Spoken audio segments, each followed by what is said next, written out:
आलोचना और स्वतंत्र विचार एक क्रांतिकारी के दोनों अनिवार्य गुण हैं, क्योंकि हमारे पूर्वजों ने किसी परमात्मा के प्रति विश्वास बना लिया था।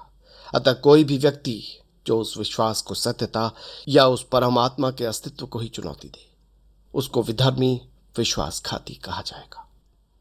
यदि उसके तर्क इतने अकाट्य हैं कि उनका खंडन वितर्क द्वारा नहीं हो सकता, और उसकी आस्था इतनी प्रबल है कि उसे ईश्वर के प्रकोप से होने वाली विपत्तियों का भय दिखाकर दबाया नहीं जा सकता, तो उसकी ये कहकर निंदा की जाएगी कि वो वृथाभिमानी है।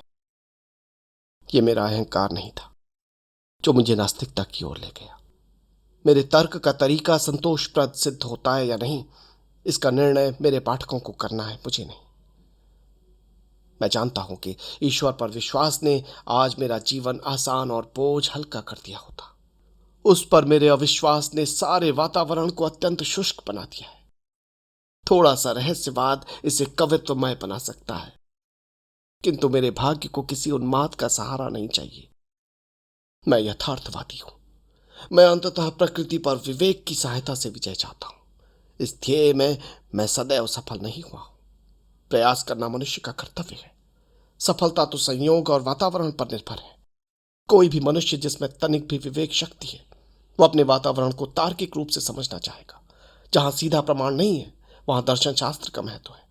जब हमारे पूर्वजों ने फुर्सत के समय विश्व के रहस्य को, इसके भूत, भविष्य और वर्तमान को, इसके क्यों और कहां से समझने का प्रयास किया, तो सीधे परिणामों के कठिन अभाव में हर व्यक्ति ने इन प्रश्नों को अपने ढंग से हल किया।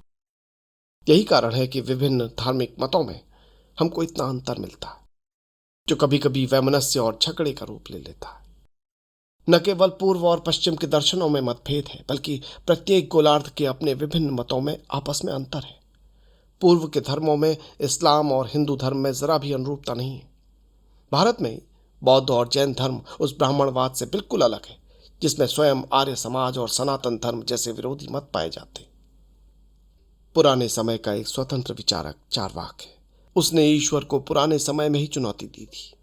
हर व्यक्ति अपने को सही मानता है।